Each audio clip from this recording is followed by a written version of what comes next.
The legitimate limits to freedom of expression, the three-part test. Freedom of expression is not an absolute right and may be lawfully restricted in specific and limited conditions. Under international human rights law, and specifically Article 19 of the International Covenant on Civil and Political Rights, or ICCPR, the three-part test determines whether a restriction on freedom of expression is legitimate. Any restriction on freedom of expression must thus be provided for by law, pursue a legitimate aim, and be necessary for a legitimate purpose. Part 1. Restrictions must be provided for by law. A restriction to freedom of expression should be provided for by a prior existing law or binding norm, adopted by competent authorities, and which is formulated with sufficient precision to enable citizens to regulate their conduct accordingly. The law or norm must therefore be clear, publicly accessible, and easily understood by everyone. Otherwise, it would risk having a chilling effect on free speech by broadening the scope of permissible restrictions. Part 2. Restrictions must pursue a legitimate aim. Article 19, paragraph 3 of the ICCPR details 4 essential grounds for restrictions. 1. Respect of the rights or reputations of others. Breaking news here, a judge has ruled against Rudy Giuliani in a defamation case brought by Georgia poll workers Shay Moss and Ruby Freeman. 2. The protection of public health.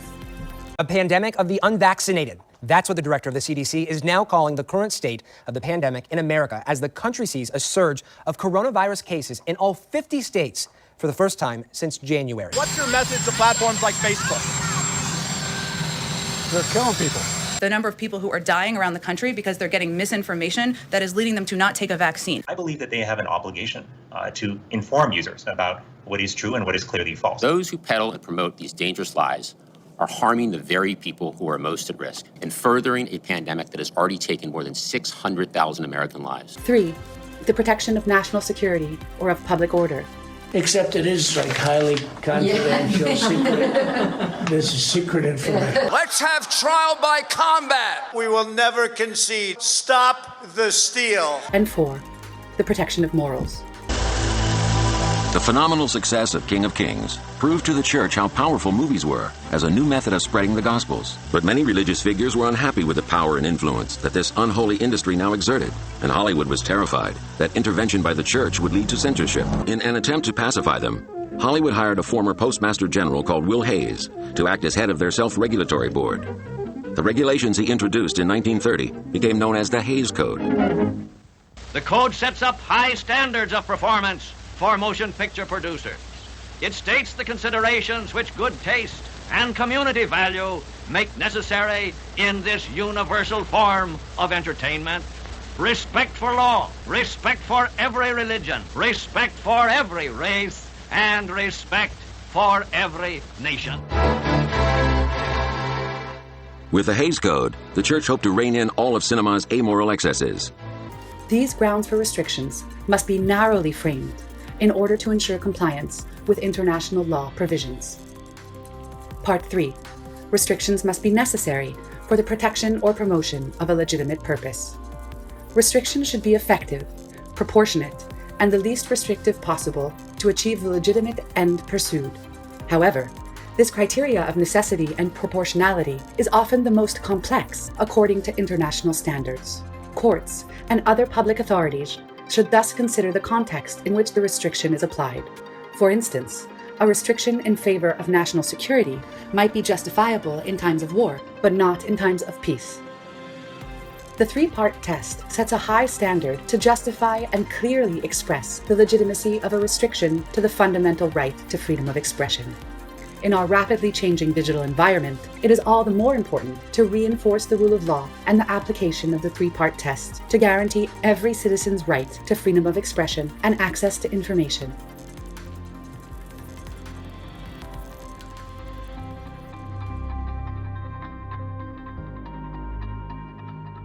To engage and know more, visit our website and learn about UNESCO's work.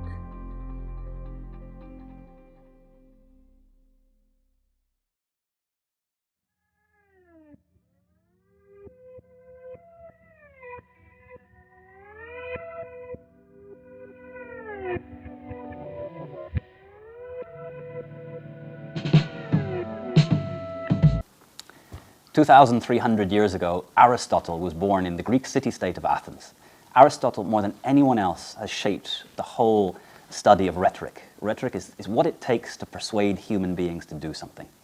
And Aristotle's greatest achievement was to combine all the previous thinking into 3 tools, 3 things that are necessary to cause people to change, to cause people to act when they hear your words.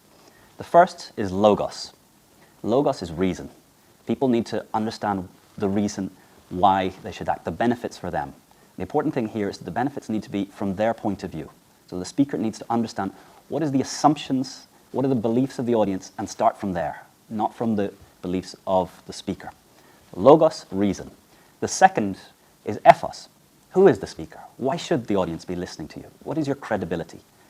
This comes from 2 sources. One, who are you? If Bill Gates speaks, his reputation comes from, we know who he is, we know what he's done.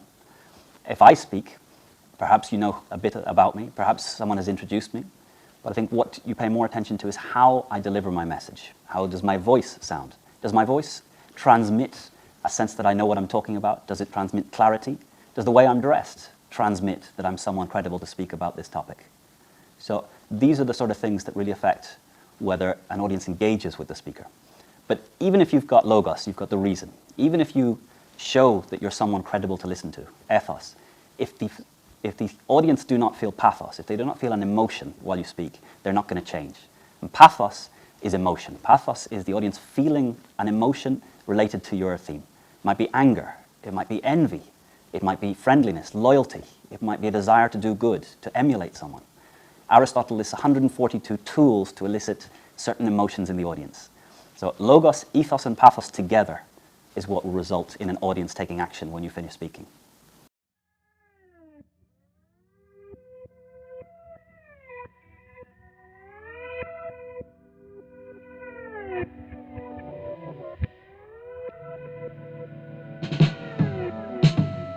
Today we're looking at something called Weasel Words. These are widespread. You've probably used them on accident or maybe on purpose, and they're generally designed that you don't commit to really anything and sometimes actually trick or mislead people into buying or signing up for a product. Weasel words are things like fraction of. We can say, my product costs a fraction of the price of the competitors. Well, technically 99 out of 100 is a fraction, so it's slightly less.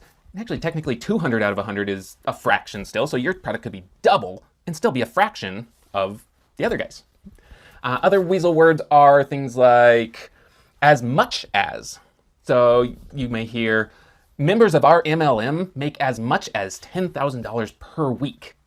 Sure, they make as much as that, but the vast majority of them make far, far, far less than that. Other weasel words are words like can or could. Our product can outlast any competitor. Sure, if you use our product only one time every year, it will far outlast every competitor. Another weasel word is improve or increase. Things like our totally legit SEO services will improve your rankings and increase the traffic to your website. If you're in spot 198 and you move to spot 197, it's an improvement, so they didn't lie, but it really didn't commit to anything. Ribena has a delicious taste you love because it's made with the juice of natural black currants. And black currants have 4 times the vitamin C of oranges. Hear that? 4 times the vitamin C of oranges. Yeah, I think we're about to be squeezed out. If we look at the vitamin C content of black currants, they contain 181 milligrams of vitamin C per 100 grams. And if we look at the vitamin C content of oranges, they contain 45 milligrams of vitamin C per 100 grams. And 45 times 4 is 180. So that means that is a true statement. Black currants do have 4 times the vitamin C content of oranges per 100 grams. However, that has led most people to think that Ribena has 4 times the vitamin C content of orange juice. But if we take a look at that, this orange juice has 20 milligrams of vitamin C per 100 mils. This one has 40 milligrams per 100 mils. And the Ribena syrup, when made up as directed, has only 10 milligrams of vitamin C per 100 mils. So where did all the vitamin C from the black currants go? Well, if we take a look at the ingredients, and keep in mind ingredients have to be listed in order of the most to the least by weight of what's contributing to the product. So if we have a look at the ingredients there, you can see the first ingredient is sugar, and the second ingredient is water, and the third ingredient is reconstituted black currant juice at 28.6%. So the syrup is only 28.6% black currants, the rest is sugar and water. But that's the syrup. We then have to dilute the syrup, and the directions say to dilute it 1 part syrup to 5 parts water, and once we do that, that percentage of black currants in the drink comes all the way down to 5%. So while black currants themselves do have 4 times the vitamin C of oranges, Ribena does not have 4 times the vitamin C of orange juice. It doesn't even have the same amount of vitamin C as orange juice. It has a lot less vitamin C than orange juice does. So the court found that this 4 times statement that they'd used in advertising, while technically true, was misleading to customers and was not okay. And it got worse. There were 2 school students in New Zealand. 2 girls were doing their science fair project and they were testing the vitamin C level of different drinks. And one of the ones they were testing was the ready-to-drink Ribena, and they found it not to have any vitamin C in it at all. So they tested again, they checked with teachers to make sure they were doing the test correctly. They reached out to the company and got no reply, and to cut a long story short, eventually the commission got involved and did their own testing and found no detectable vitamin C in the drink at all. Now, no explanation was given for this apart from the brand had not accounted for degradation of vitamin C in storage. Vitamin C is quite sensitive to heat and things like that, and so I'm assuming that's what the problem was, but regardless, there was no vitamin C in there and they'd labelled that there was. So they were fined $270,000 for misleading advertising for the 4 times claim and for the mislabelled products. So brands have to be careful with what they say is in their product and what claims they make.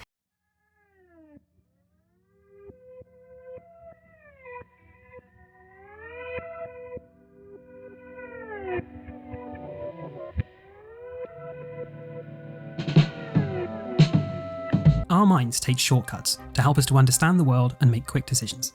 Because it takes so much effort to see things differently, we're biased to keep the same view about things, even when faced with new information that challenges our beliefs. We'll look at 9 common mind traps and how you can avoid them. 1. Confirmation bias. Frank loves coffee and thinks that drinking coffee every day will help him to live longer. He ignores counter-arguments that drinking too much coffee may have health risks and continues to argue the benefits of coffee drinking to his friends. This is an example of confirmation bias, or the tendency to seek out and interpret information in a way that supports our pre-existing views. Frank looks for every piece of information that supports his belief that coffee is good for him, whilst dismissing any information that contradicts his views.